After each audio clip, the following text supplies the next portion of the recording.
तब जब सलाह भइल रहा कि हम लोग रोमा शहर इतालिया देश में जाप, तब उ सब पौलुस और एकाध गो दूसर जहलियन के एक सुरजाति के बड़कुआ के ऊपर सौंप देस। ओकर नाम जूलियस रहा और उ महाराजा के सबसे बढ़िया सुरजाति लोग के एगो बड़कुआ रहा। हम लोग एक अद्रामित्सियम शहर के जहाज पर गईली। उ जहाज आसिया देश के समुंदर के किनारे के शहर अलंग जात। एक अरेस्तार्कस नाम के ईसाई भाई हम लोग के संगे गईल। उ मासिदोनिया देहात थेसलोनिका शहर के रहा। तब जब बिहान भइल तब हम लोग सीदोन शहर लगे पहुँचली। हुआ पर सुरजाति के बड़कुआ पौलुस के हाथ करके और ओके हुकुम दे शहर में आपन संगतियन लगे जाई के अपने के सेवा करवावे खातिन। तब हुआ से हम लोग सिपरास देश अलंग गईली। उ देश समुंदर के बीच में हई। जबर हवा चलत रहा, वही से हम लोग गईली जहाँ उतना हवा न चलत रहा। तब हम लोग सिलिसिया और पंफिलिया देश छोड़ के समुंदर के ऊपर होई के मीरा शहर लीसिया देश में पहुँचली। हुआ पर सुरजाति के बड़कुआ एगो दूसर जहाज पाइस।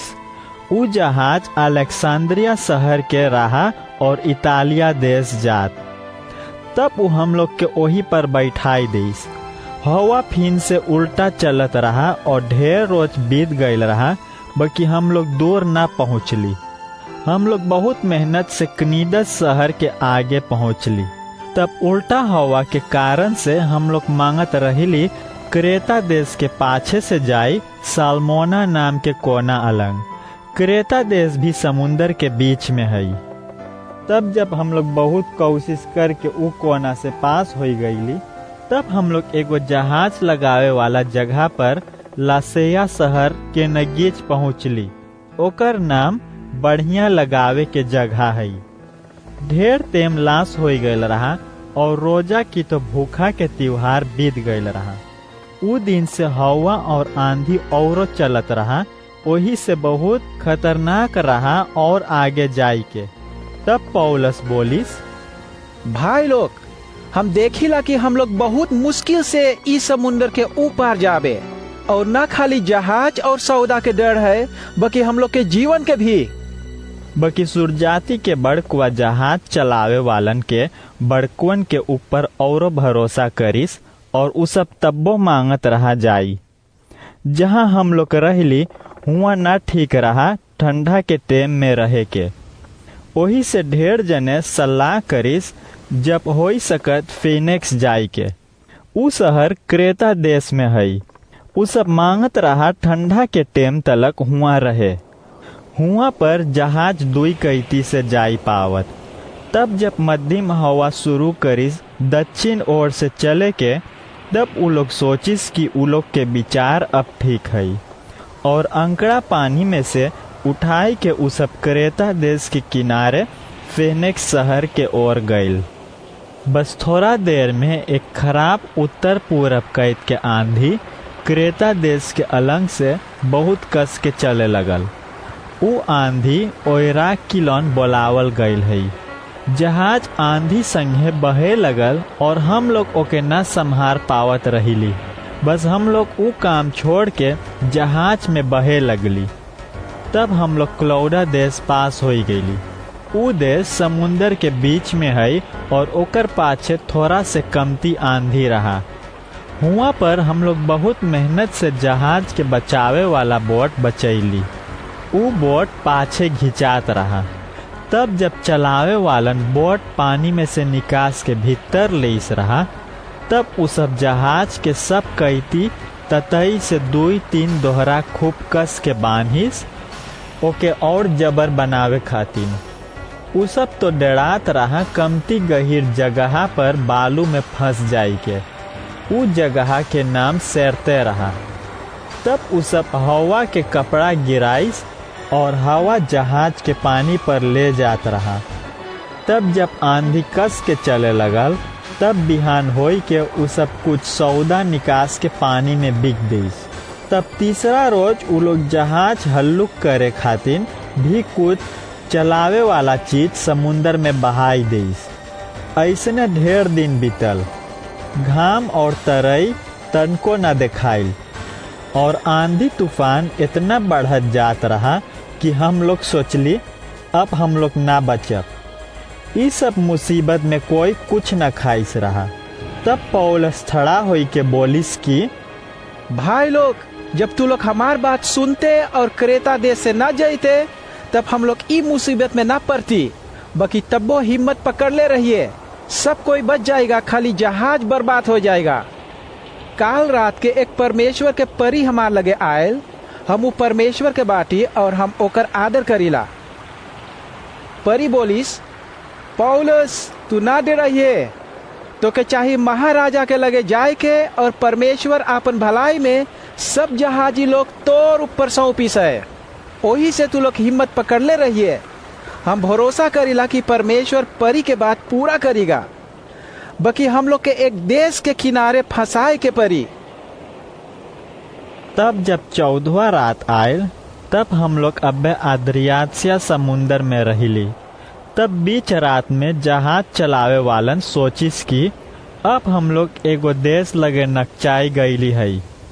तब उ सब एक ततई में बांधल गढ़ू लोहा ली के नापिस और देखिस कि पानी 36 मीटर गहिर है। तब कुछ दूर में उ सब किनो नापिस और देखिस कि 27 मीटर है। तब उ सब के डर लगल कि उ सब के समुंदर के किनारे के पत्थर पर धक्का लगी। ओही से उ लोग 4 गो अंकड़ा जहाज के पाछे से निकास के पानी में बिक देस और प्रार्थना करे लगल कि दिन होई जाई। तब कुछ जहाजी लोग बचावे वाला बोट के समुंदर में डाल के करिस जैसे आगे से अंकड़ा पानी में भी बीगत। बाकी उ सब मांगत रहा जहाज के छोड़ के बोट से अपने के बचावे। तब पौलुस सुरजाती के बड़कुआ से बोलिस, जब चलावे वालन हम लोग के संगे जहाज में ना रही तब तू लोग ना बच सकिए। ओही से सुरजाती लोग बचावे वाला बोट के ततई काट के समुंदर में गिराई देस। तब जब सबेर होवत रहा तब पौलुस सब कोई से बोलिस, जा कुछ खा ले। तू लोग तो 14 रोज से बिना खाए बैठ के अगोरे है, वही से कुछ खा ले। तू लोग के चाहिए ताकत पावे के अपने के बचावे के, तू लोग के कुछ ना होएगा। तब ई बात बोल के उ एगो ब्रेड लेस, सब कोई के बीच में परमेश्वर के धन्यवाद देस और ब्रेड तोड़ के खाई लगल। तब सब आदमी के तीहा मिलल और उ सब भी ब्रेड खाई लगल। जहाज में 276 गो मनई रहा। तब जब उ लोग खाई चुकल रहा तब जितना सौदा बचल रहा उ सब उठाई के पानी में बहाई देस, जहाज औरो हल्लुक करे खात। तब जब सबेर भइल तब उ लोग एगो देश देखिस बकी ना चीन पाइस। बस उस समुंदर के किनारे एक जगह देखिस जहाँ हवा उतना ना चलत रहा और उ सब मांगत रहा जहाज के हुआ फंसावे। तब उ लोग सब अंकड़ा के ततई के काट के समुंदर में छोड़ देस और भी जहाज के चलावे वाला डंडा के ततई खोलिस। तब उ सब आगे के हवा के कपड़ा ऊपर खींचिस और समुंदर के किनारे जाई लगल। बकी हुआ पहुँचे से पहले जहाज बालू में फंस गईल। तब जब आगे वाला भाग एकदम से फंसल रहा तब पाछे वाला भाग बड़का हल्फा से फाट गईल। बस सुरजाती लोग मांगत रहा जहलियन के मार ढाड़े, नहीं तो उ सब पौड़ के भाग जात। बकी बड़कुआ मांगत रहा पौलुस के बचावे। ओही से वो आपन सुरजाती के मिनाही करिस ई काम करे के। तब उ सब कोई से बोलिस, जे पौड़ सके है ओके चाहे कूद के झूर देश पर जाए के, और जौन लोग ना जाने हैं पौड़े उ लोग के चाहे पलंगा और जहाज के टूटल लकड़ी पर हबड़ा काटे के। ऐसने सब कोई बढ़िया से झूर देश पर पहुँचल। जब सब कोई बच गईल रहा तब हम लोग सुनली कि उ देश के नाम माल्ता है और समुंदर के बीच में है। हुआ के जाति बहुत प्रेम से हम लोग से भेंट करिस। इतने में बरखा बरसे लगल और ठंडा होवे लगल। तब उ लोग एक बड़का आगी बार के और हम लोग के हुआ बैठाइस। तब जब पौलुस कुछ झोड़ लकड़ी बिटोड़ के लाई के आगी पर धरिस, तब एक बीख वाला सांप आगी के आँच से लकड़ी में से निकस के ओकर हाथ में काट लीस। जब हुआ के मनई लोग देखिस कि सांप ओकर हाथ पर टंगल है, तब अपने में बोलिस, ई आदमी सच्चे के एगो जान मारवा है, उस समुंदर में से बच गए है, और अब सजा देवे वाला देवी ओके न जियन दे। बकी पौलुस सांप के हिलाई के आगी में गिराई दिस और ओसे कुछ न भइल। मनई लोग सोचिस कि उ फूल जाई कि तो अचक्के में गिर के मर जाई। बकी जब उ सब बहुत देर तक अगोरिस और देखिस कि ओसे कुछ न होवे है, तब फिर से सोच के बोलिस कि ई आदमी कौनो देवता होई। हुआ से न दूर एक बड़का घर और जगह रहा। उ जगह माल्टा देश के सरदार के रहा। सरदार के नाम पुबलियास रहा। उ हम लोग के प्रेम से भीतर लेस और 3 रोज तक हम लोग ओकर हिया रहली।